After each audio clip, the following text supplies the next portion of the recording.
कहते हैं कि भक्ति करते समय मन शांत रखना चाहिए और सभी तरह के बुरे विचारों से बचना चाहिए। जो लोग इस बात का ध्यान रखते हैं, उन्हें भगवान की कृपा मिलती है। इस संबंध में एक लोक कथा प्रचलित है, जो कि इस प्रकार है।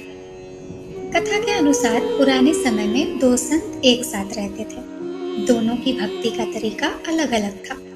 एक संत दिन भर तपस्या और मंत्र जाप करते रहते थे, जबकि दूसरा संत रोज सुबह शाम पहले भगवान को भोग लगाता और फिर भोजन खुद करता था। एक दिन दोनों के बीच झगड़ा होने लगा कि बड़ा संत कौन है। इस दौरान वहां नारद मुनि पहुंच गए। नारद ने दोनों संतों से पूछा कि किस बात के लिए लड़ाई कर रहे हैं। संतों ने बताया कि हम ये तय नहीं कर पा रहे हैं कि दोनों में बड़ा संत कौन है। नारद जी ने कहा कि ये तो छोटी सी बात है, इसका फैसला मैं कल कर दूंगा।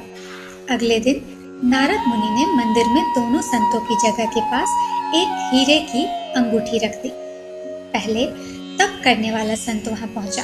उसने एक अंगूठी देखी और चुपचाप उसे अपने आसन के नीचे छिपाकर मंत्र जाप करने लगा। कुछ देर में दूसरा संत भगवान को भोग लगाने पहुंचा। उसने भी हीरे की अंगूठी देखी, लेकिन उसने अंगूठी की ओर ध्यान नहीं दिया। भगवान को भोग लगाया और खाना खाने लगा। उसने अंगूठी नहीं उठाई। उसके मन में लालच नहीं जागा, क्योंकि उसे भरोसा था कि भगवान रोज उसके लिए खाने की व्यवस्था जरूर करेंगे। कुछ देर बाद नारद जी वहां आ गए। दोनों संतों ने पूछा कि अब आप बताएं कि हम दोनों में बड़ा संत कौन है। नारद जी ने तपस्या करने वाले संत को खड़े होने के लिए कहा, और जैसे ही वह संत खड़ा हुआ तो उसके आसन के नीचे छिपी हुई अंगूठी दिख गई। नारद मुनि ने उससे कहा कि तुम दोनों में भोग लगाकर खाना खाने वाला संत बड़ा है। तपस्या करने वाले संत में चोरी करने की बुरी आदत है। उसने भक्ति के समय में भी चोरी करने से संकोच नहीं किया, जबकि भोग लगाने वाले संत ने अंगूठी की ओर ध्यान तक नहीं दिया। इस कारण वही बड़ा संत है।